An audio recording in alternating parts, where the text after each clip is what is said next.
It happened a few weeks ago. I was on my usual route through a quiet, older suburban neighborhood. One of the residents, a man probably in his late 20s, flagged me down. He looked awful. His eyes were wide and bloodshot, with dark, bruised-looking circles under them, like he hadn't slept in a month.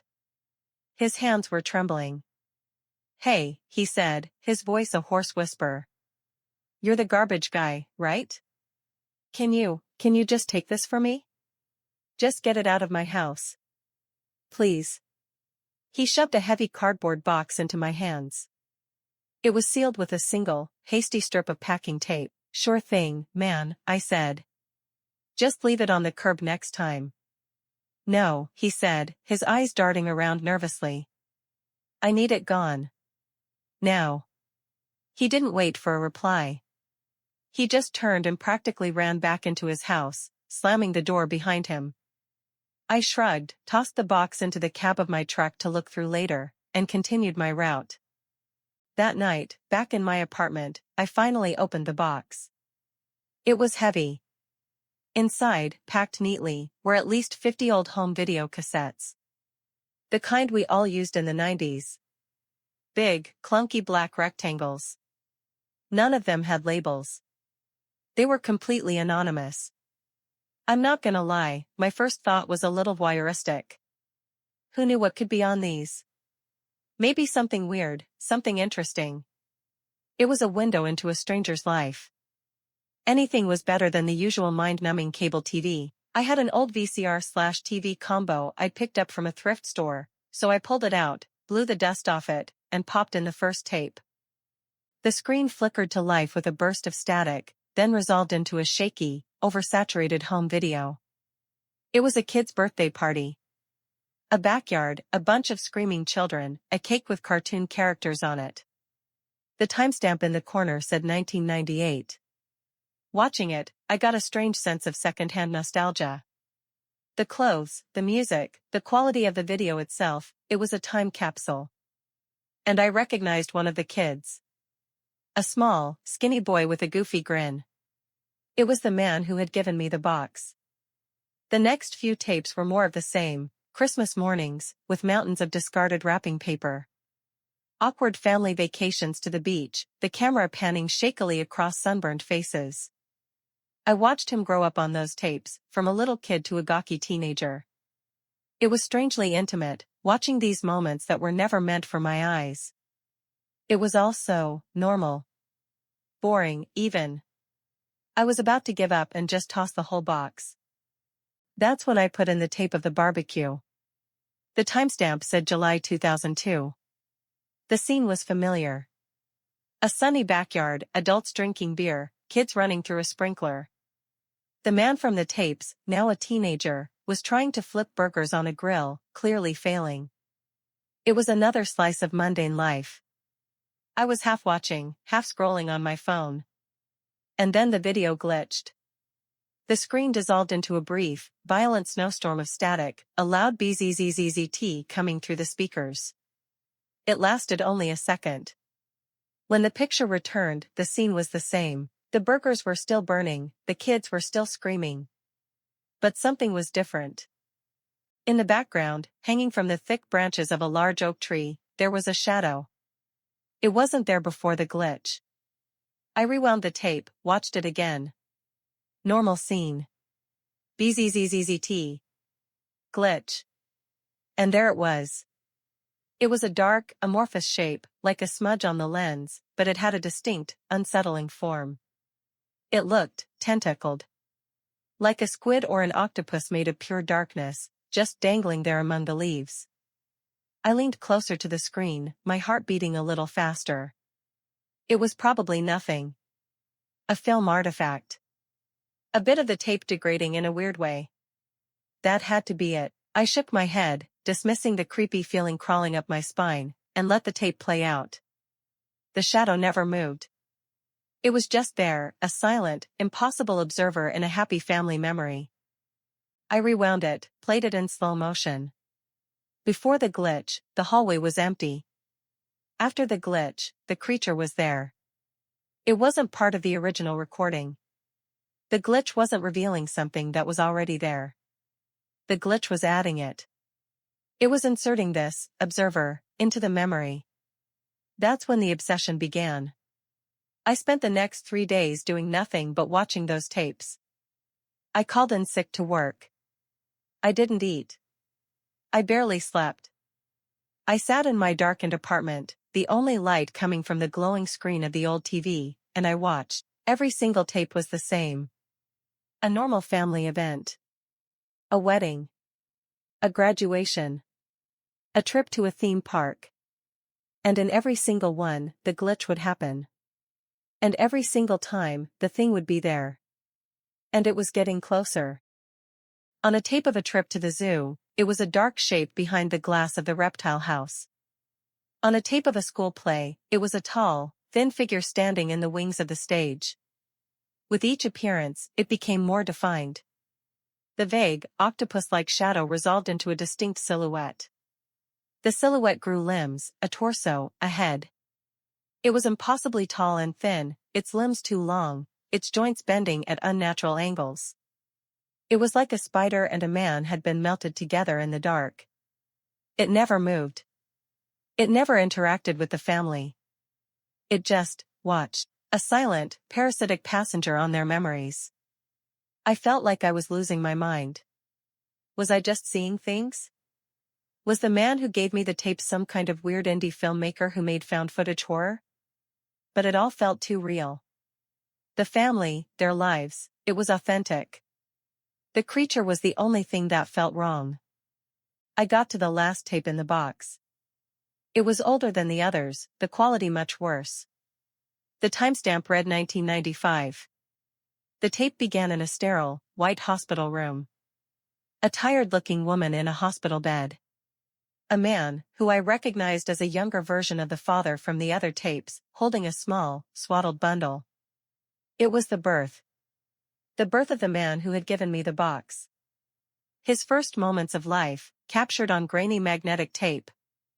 I braced myself. I stared at the screen, my knuckles white, waiting for the inevitable glitch. Waiting to see where the creature would appear this time, in the corner of the room? In the reflection of a window? But the tape played on. The baby cried. The mother smiled, exhausted but happy. The father cooed. The camera zoomed in on the baby's tiny, wrinkled face. It played perfectly, from start to finish. No glitches. No static. No creature. The tape ended, the screen dissolving into a blank, blue void. A wave of immense, shuddering relief washed over me. I laughed, a choked, hysterical sound. It was over. The last tape was clean. It was just a weird, recurring flaw in the other tapes. A magnetic anomaly. My brain had filled in the blanks, created a monster out of nothing. I was an idiot. A sleep-deprived, paranoid idiot. I leaned forward and turned off the VCR. The TV screen went black. And I saw it. It wasn't in a reflection. It wasn't a trick of the light. It was in the room with me. The darkness behind the television, in the corner where the shadows were deepest, was wrong. It was a patch of absolute black, a void that seemed to drink the faint light from the street lamp outside. And from that void, 2 points of light ignited. 2 giant, crimson, self-luminous eyes. They weren't looking at the TV. They were looking at me. I could see its shape now, fully formed, no longer a grainy image on a screen. It was pressed against the wall and the ceiling, its long, spindly limbs splayed out like a monster spider. Its body was a shifting mass of shadows, but those eyes were solid and real and filled with an ancient, terrifying intelligence. I don't think I screamed. I think the sound was trapped in my throat, a solid ball of pure terror.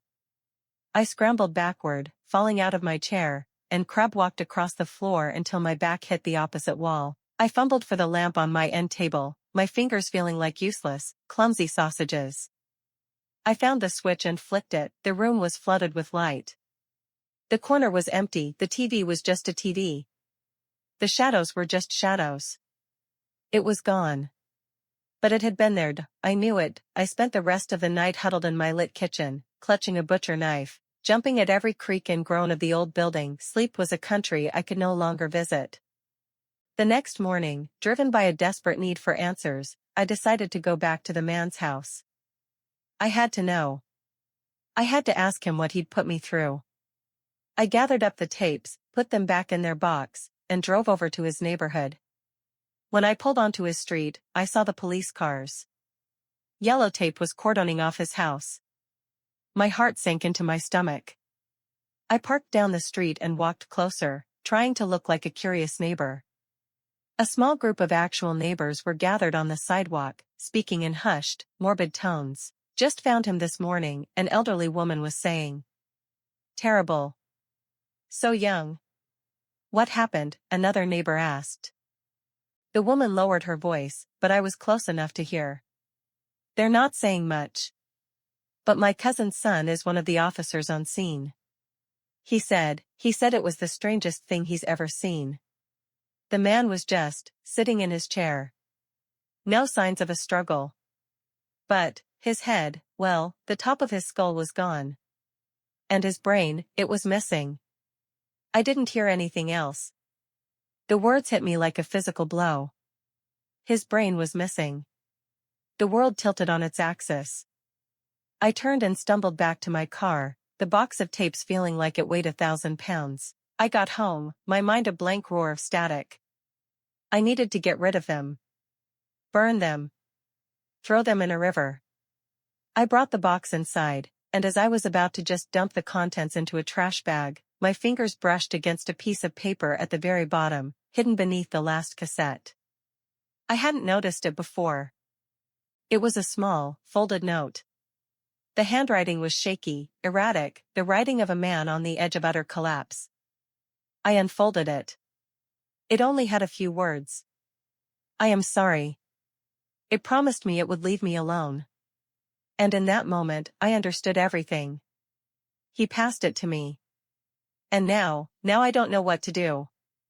Do I live with this thing, this silent observer, waiting for it to get hungry? Or do I find another person, another stranger, and hand them a box of old tapes? Do I save myself by damning someone else, just like he did? But it hadn't saved him. The creature had lied, it had moved on to me, and then it had gone back to collect its final payment from him. His brain. Maybe that's what it eats. Mine's. I don't know. All I know is that I'm so tired. But I'm terrified to go to sleep. My husband is gay. Hello. My name is Crystal, and recently, I found out that my husband, my high school sweetheart, is gay. I'm 34. He's 35. We've been together since freshman year of high school. I was the quiet girl, the one who stayed in the background. He was goofy, loud, full of energy, the type of guy who could make anyone laugh. Somehow, we just fit. We started talking, and before I knew it, we were something real. Deep. Our love lasted through high school, through college, and into our adult lives. We built a home. We raised 2 beautiful daughters together. He was my person, or at least, I thought he was. He's still a good father, I won't take that from him, but not a good partner. Not anymore.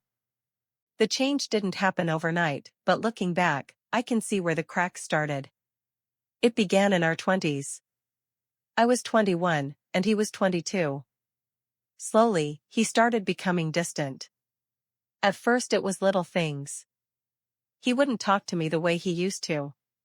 The laughter we shared became less frequent. The space between us started to grow. And then came the intimacy. Or rather, the lack of it. We used to be close in that way. It wasn't about sex, it was about connection. But then he stopped. No explanation, just nothing. I'd try to touch him and he'd pull away. When we did have sex, it felt like he wasn't really there. Like he didn't want to touch me. I felt like a stranger in my own marriage. Unwanted. Invisible. But I didn't ask. I told myself he was tired, stressed, overwhelmed with work. He ended up changing jobs, saying his old one was too far and too much pressured. I supported him. I always supported him. After he switched jobs, I saw him light up again, but not for me. He talked about work like it was the best part of his life. But when it came to me, to us, silence. No real conversations. No connection. Just distance. At one point, I thought maybe he was cheating on me, with a woman. It hurt to imagine, but it would have made sense. That kind of pain I could have processed. But it wasn't a woman. It was a man. One night, he told me he was going out to a club with some colleagues. I said okay. I've never been the type to control a man or stop him from having fun. But something didn't sit right with me. My gut was screaming. So I did something I never thought I'd do. I put a tracker in his vehicle. I called our babysitter to stay with the girls and I followed him. He pulled up to a place I didn't recognize at first. But when I looked closer, my heart started racing. It was a gay bar. I'm not homophobic, I need that to be clear. But in that moment, I felt overwhelmed. Not because of the place, but because of what it meant. What it confirmed. Still, I walked in. The bar was colorful, loud, and full of energy. People smiled at me, waved, even complimented my dress. It was warm, happy, even beautiful in its own way. But I wasn't there to enjoy the atmosphere. I was searching. And then, I saw him. He came out of the bathroom with his shirt unbuttoned, looking more relaxed and alive than I'd seen him in years. He walked over to the bar where another man was waiting. This man was handsome. He looked at my husband like he was the only man in the world. And my husband looked back at him the same way. They held hands. They kissed. And I swear, my heart stopped. I turned and walked out as fast as I could. My hands were shaking. My head spinning. I threw up in the parking lot, not out of disgust, but out of shock, betrayal, heartbreak. The truth hit me all at once. All those nights I wondered what I was doing wrong. All those times I tried to fix something that wasn't broken, he just didn't want me. He wanted him. When he came home that night, I was already waiting. I lost it. I screamed. I shouted. I showed him the photo I took. He looked at it and tried to speak. I can explain, he said, but I couldn't hear it. Shut the hell up, I said. How dare you? How dare you lie to me all these years? He didn't fight me. He didn't apologize. He didn't say much at all. He just walked out, and I was left sitting on the couch, crying until I couldn't breathe. My baby girls heard everything. They were crying too. I had to wipe my tears, go into their room, and be a mother when all I wanted to do was collapse. Since that night, life's been hard. I felt like I was thrown into a world I didn't ask for, didn't deserve, and yeah, I'm angry, I'm heartbroken, I'm humiliated. I loved that man with everything I had. I built a life with him. I gave him children and he chose silence. But this isn't where my story ends, because now it's my turn to choose, and I choose healing. I choose strength. I choose to raise my daughters with love, with honesty, and with courage, even if I have to rebuild myself from scratch. He may have lied about who he was, but I won't lie about who I'm becoming. Jack, my husband, well, now ex-husband, is living happily with his new husband. He did apologize for everything. For the lies, for the years of silence, for the betrayal I didn't see coming. And yeah, he admitted he was wrong. He said he never meant to hurt me, that he was scared, lost, unsure of himself. I believe him. But none of that made the pain disappear. It still hit me like a wave every time I remembered what we had, and what we didn't. But he didn't walk out completely. He promised he wouldn't. He told me he still wanted to be a father. He still wanted to be their father. And then he asked, not demanded, not expected, but asked if it would be okay if his husband helped raise our daughters too. And you know what? I said yes. Because no matter what happened between him and me, those girls are still his. And they still need him. Jack loves them deeply. That part was never fake. And if his husband can be another good influence in their lives, someone kind, stable, supportive, then why should I let my pain get in the way of their joy? Yes, it hurt. Of course it did. Knowing he cheated, even if it was with a man, still stings. It still made me question everything about myself. About our past. About whether I was ever enough. But I also know this, I'd rather see him happy and whole than spend my life trying to make his a living hell. I could have been bitter.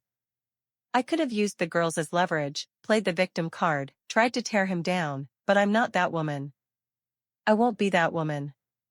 Because that kind of hate only eats you alive. He has his life now. A new one. And I have mine. I'm still building, still healing, still figuring out who I am without him. But I'm doing it. I'm waking up each day and choosing to move forward, even if it's slow. And every time I see my daughter smile, I remember exactly why I chose peace. Because they are worth more than anger. More than revenge. Because I am worth more than the heartbreak that tried to define me.